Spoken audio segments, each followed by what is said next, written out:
bienvenue sur Technologies TV. Module IMAP RFU. Comment exporter, en toute simplicité, les limites de propriété définies dans le plan de bornage afin d'alimenter le référentiel foncier unifié via le portail géofoncier. Au cours de cette présentation, vous découvrirez comment créer automatiquement, à partir d'un plan de bornage ou d'un DA numérique, le fichier au format GML, contenant les limites nouvelles et les sommets nouveaux à intégrer au RFU, à l'aide du module IMAP RFU, basé sur le noyau graphique BricsCAD. Après avoir ouvert le fichier dessin au format DWG, contenant le plan de bornage et éventuellement le DA déjà réalisé avec le module EDAN, nous démarrons la commande Export RFU. La première étape de l'assistant d'intégration au RFU apparaît alors. Il s'agit d'une fenêtre d'avertissement sur la finalité de la fonctionnalité, rappelant les précautions à prendre. Si plusieurs géomètres experts utilisent le logiciel, vous pouvez choisir le nom du géomètre qui crée l'export RFU en le sélectionnant dans la liste prédéfinie. L'étape suivante est un second avertissement, permettant éventuellement de se rendre sur le portail géofoncier pour vérifier au préalable si les limites ne sont pas déjà présentes dans le RFU. Une fois ces étapes d'avertissement validées, vous pouvez passer à l'étape suivante permettant de sélectionner les limites à exporter. Si votre dessin contient déjà un document d'arpentage réalisé avec le module EDAN, le logiciel vous propose de retrouver automatiquement les limites nouvelles, utilisées pour la création de votre DA. Dans ce cas, la liste des limites et des sommets à exporter apparaît déjà pré-remplie. Le bouton de prévisualisation permet de mettre en surbrillance dans le dessin les limites et les sommets présents dans la liste, avec le numéro et le genre du point associé à chaque sommet. De la même façon, on peut mettre en surbrillance individuellement chaque limite et chaque sommet, et zoomer automatiquement sur l'objet dans le dessin.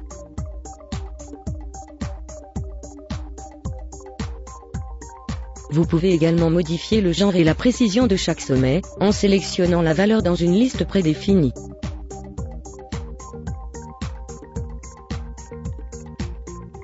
Bien entendu, si une limite est déjà présente dans le RFU, et qu'elle n'a pas besoin d'être exportée, vous pouvez supprimer cette limite de la liste, très simplement.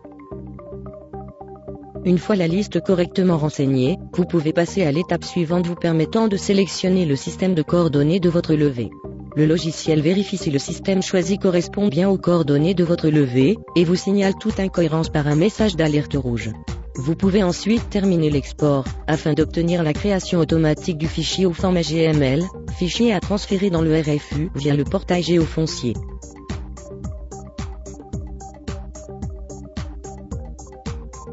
Si vous ne souhaitez pas récupérer les limites nouvelles automatiquement depuis votre DA, vous pouvez choisir manuellement les limites nouvelles à exporter, en sélectionnant les polylignes directement dans le dessin.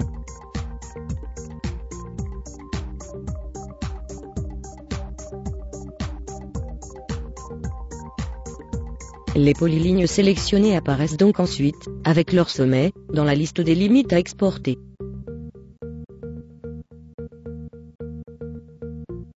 Les polylignes avec arc ont été automatiquement discrétisées, ajoutant ainsi des sommets spécifiques, sans genre, aux limites.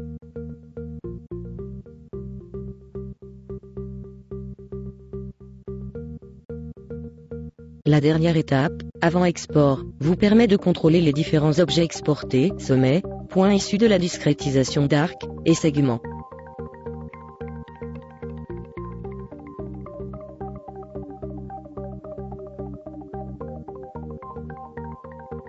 Pour exporter les limites de propriété afin d'alimenter le RFU, n'hésitez plus. Passez au module IMAP RFU.